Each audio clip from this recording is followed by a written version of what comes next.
তো hello everyone, আজকে চলে এসেছি আমাদের সেই তমলুক স্টিমার ঘাট, তো গঙ্গাসাগর মেলায়, গঙ্গাসাগর ফুটবল ময়দানে। তো এখানে প্রচন্ড গাড়ি, প্রচন্ড ভিড় হবে হয়তো। তো দেখা যাক, ভিতরে গিয়ে দেখা যাক। তো ভিডিওটা কন্টিনিউ করতে থাকো, আশা করি তোমাদের ভালো লাগবে। তো চলো। এখন ঘড়িতে বাজে প্রায় 10টার কাছাকাছি। তো আমরা চলে এলাম গঙ্গা পূজা রূপনারায়ণ সংগ্রহ খেয়াঘাট তমলুক। তো আজকে ছিল পৌষ পার্বণ, মকর সংক্রান্তির মেলা ও গঙ্গা পূজা। গঙ্গা মা, গঙ্গা মা।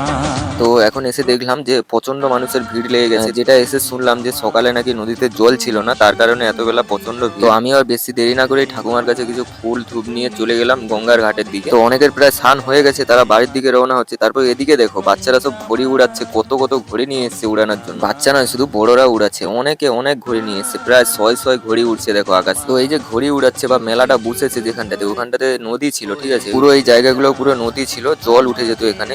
এখন কোনো জলই উঠে না এখানে, পুরো না হয়ে ঘাস হয়ে গেছে, চড়া হয়ে গেছে, আর এখন কোনো জলই উঠে না। অনেকখানি হাঁটার পর চলে এলাম নদীর পাড়ে। তো এখানে এসে দেখলাম মেলাতে কি ভিড়, বাপরে বাপ! এখানে এসে তো হাজার হাজার মানুষ সবাই এসছে এখানে। তো আসাটাও স্বাভাবিক, কারণ সবাই তো এসছে স্নান করতে, না গঙ্গা স্নান মেলা বলে কথা। তো স্নান করার জন্য নদীর পাড়েই তো মানুষ থাকবে, মেলাতে গিয়ে আর অত মানুষ থাকবে? তো ফাইনালি ঘোরার পর এই একটা জায়গা আমরা পেলাম, ঠিক আছে। এখানটাতে স্নান করব। এখানটাতে একটু ভিড় কম আছে, ওই দিকটাতে প্রচণ্ড ভিড়, আর রোদের তাপটাও প্রচুর বেরিয়েছে। তো চলো স্নানটা আগে সেরে নিই। তো কোনো রকম ড্রেস চেঞ্জ করে স্নান করতে নেমে পড়লাম। তো এটা অনেকটা ফাঁকে এসেছি, কারণ সেদিকটাতে প্রচন্ড ভিড়, এত ভিড়ে থাকা যাবে না। তো স্নান করার পর একটু পুজো টুজো করে এলাম। তো পুজোর আমি কিছুই জানি না, তো এখানে একটা পুরোহিতকে জিজ্ঞাসা করতে, তো সেই সব কিছু বলে দিল, মানে কিরকম কি পূজা করতে হয়, কি নিয়ম কানুন আছে।